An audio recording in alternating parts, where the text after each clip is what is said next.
الحمدللہ رمضان المبارک کا مہینہ اللہ نے ہمیں عطا فرمایا، اس میں ہم نے روزے رکھے۔ اب جیسے ہی چاند نظر آئے گا، جیسے تراویح ختم ایسے ہی روزے ہی ختم۔ لیکن یہ ہماری غلط فہمی ہے، رمضان گزرتے ہی تراویح تو ختم ہو جاتی ہے، روزے ختم نہیں ہوتے۔ اتنا فرق پڑتا ہے کہ روزوں کی فرضیت ختم ہو جاتی ہے۔ آپ صلی اللہ علیہ وسلم نے رمضان کے علاوہ بھی سال بھر میں کچھ ایام، کچھ دن ایسے ہیں جن میں روزہ رکھنے کی ترغیب دی ہے، اگرچہ وہ فرض نہیں ہے۔ نہ رکھیں تو کوئی شخص رمضان کے علاوہ پورے سال ایک روزہ بھی نہیں رکھتا تو گناہ نہیں ہے، حرام ناجائز نہیں ہے، لیکن روزے کا ثواب بہت ہے۔ جیسے نفلی نماز میں کچھ نمازیں ہیں جن کی کا بہت ثواب ہے، ایسے ہی نفلی روزوں کا بھی ثواب ہے۔ حدیث میں ہے، رسول اللہ صلی اللہ علیہ وسلم نے فرمایا، رمضان کے بعد سب سے افضل ترین روزہ محرم کے مہینے کا روزہ ہے، یعنی 9 اور 10 محرم یا 10 اور 11 محرم۔ تو ہمیں اہتمام کرنا چاہیے کہ 10 محرم کا اور 9 محرم کا ہم روزہ رکھیں۔ اور رمضان کے فوراً بعد جو روزے آتے ہیں وہ شوال کے 6 روزے۔ رسول اللہ صلی اللہ علیہ وسلم نے فرمایا، من صام رمضان ثم اتبعه 6 من شوال کان کصیام الدہر، جس نے رمضان کے روزے رکھے اور اس کے بعد شوال میں 6 روزے رکھے تو یہ ایسے ہے جیسے پورے سال اس نے روزے رکھے۔ تو رمضان ختم ہونے کے بعد اگر ہمت ہو تو شوال میں بھی 6 روزے رکھنے چاہیے، صحیح ہے، مسلم کی حدیث ہے۔ البتہ بعض علماء کہتے ہیں کہ یہ 6 روزے لگاتار نہیں رکھیں بلکہ تقسیم کر کے رکھیں، وہ دونوں طرح سے اختیار ہے۔ پورے شوال میں آپ کسی بھی دن 6 روزے رکھ سکتے ہیں، یعنی ضروری نہیں ہے کہ لگاتار 6 روزے کریں، بلکہ ایک ہفتے میں 2 روزے رکھ لیے، پھر اگلے ہفتے میں 1 رکھ لیا، اس طرح کر کے تقسیم کر کے بھی شوال کا مہینہ گزرنے سے پہلے 6 روزے رکھنے کی بہت فضیلت ہے۔ اس کے علاوہ پیر اور جمعرات کو خصوصیت کے ساتھ روزہ رکھنا، اس کی حدیث میں ترغیب وارد ہوئی ہے۔ آپ صلی اللہ علیہ وسلم نے فرمایا کہ پیر اور جمعرات کے دن اعمال اللہ کے ہاں پیش ہوتے ہیں، فَأُحِبُّ أَن يُعْرَضَ عَمَلِي وَأَنَا صَائِمٌ، میں چاہتا ہوں کہ میرا عمل جب اللہ کے سامنے پیش ہو تو میں روزے سے ہوں۔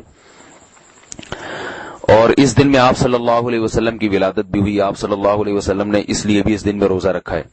اس میں بہت ساری حکمتیں تھیں، جیسے آپ ربیع الاول پہ جو میرا بیان ہے اس میں میں نے یہ وضاحت کی ہے کہ آپ صلی اللہ علیہ وسلم نے اپنی ولادت کے دن روزہ رکھ کر یہ بتا دیا کہ میری ولادت کے دن کو عید کا دن نہیں قرار دیا جا سکتا، کیونکہ روزہ اور عید جمع نہیں ہوتے، تو یہ حکمت بھی ممکن ہے اس میں ہو۔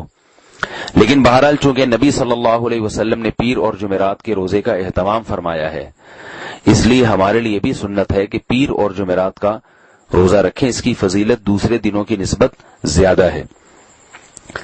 اس کے علاوہ مہینے میں 3 روزے ایام 20 کے، یعنی جب چاند خوب روشن ہوتا ہے، 13، 14 اور 15ویں تاریخ کا چاند، 13ویں کا چاند جب ہو اور اگلے دن 13ویں تاریخ ہو تو 13ویں تاریخ، 14ویں تاریخ اور 15ویں تاریخ، کسی بھی اسلامی مہینے کی 13، 14 اور 15 تاریخ کو 3 روزے جس نے رکھے، حدیث میں آتا ہے رسول اللہ صلی اللہ علیہ وسلم نے فرمایا، صوم 3 ایام من کل شہر صوم الدہر کلہ، متفق علیہ، کہ جس شخص نے ہر مہینے 3 روزے رکھے اسے پورے سال کے روزوں کا ثواب ملے گا۔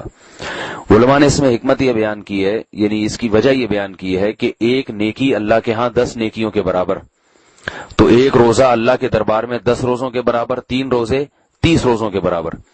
تو جب ہر مہینے میں 3 روزے ہوں گے تو اس کا مطلب اللہ کے ہاں یہ لکھا جائے گا گویا اس نے پورا مہینہ روزہ رکھا ہے، تو ظاہر ہے جب ہر مہینے 3 روزے تو پورے سال روزوں کے برابر اس کو ثواب دیا جائے گا۔ یہ حدیث میں فضیلت ہے۔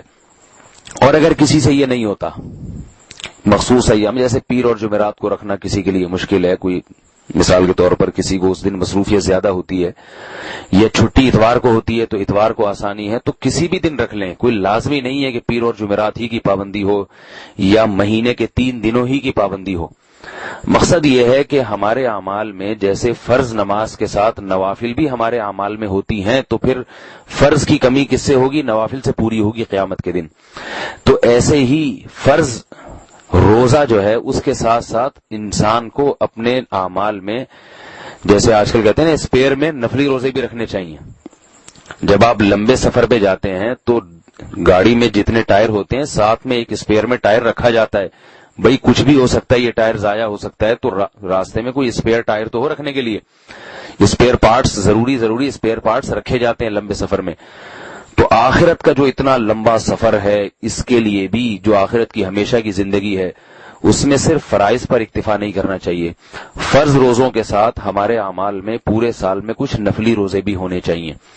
تو آپ بہتر تو وہ ہے جو آپ صلی اللہ علیہ وسلم نے ایام بتائے ان میں رکھیں, ورنہ جن ایام میں آپ کو سہولت ہو. بعض دفعہ ایسا ہوتا ہے کہ آپ کو گرمیوں میں رکھے ہی نہیں جاتے, آپ کہتے ہیں ہم سردیوں میں رکھیں گے, تو آپ سردی میں رکھ لیں, سردی میں تھوڑے زیادہ رکھ لیں تاکہ گرمی کی بھی تلافی ہو جائے, گرمی میں جو روزے نہیں رکھے. تو کسی بھی طرح سے ہو, بہتر تو یہ کہ جو ایام بتائے وہ ہیں, نہیں تو آپ کو جیسے ممکن ہو, جیسے آسانی ہو, روزے ہم سب کو کچھ نہ کچھ رکھنے چاہیے.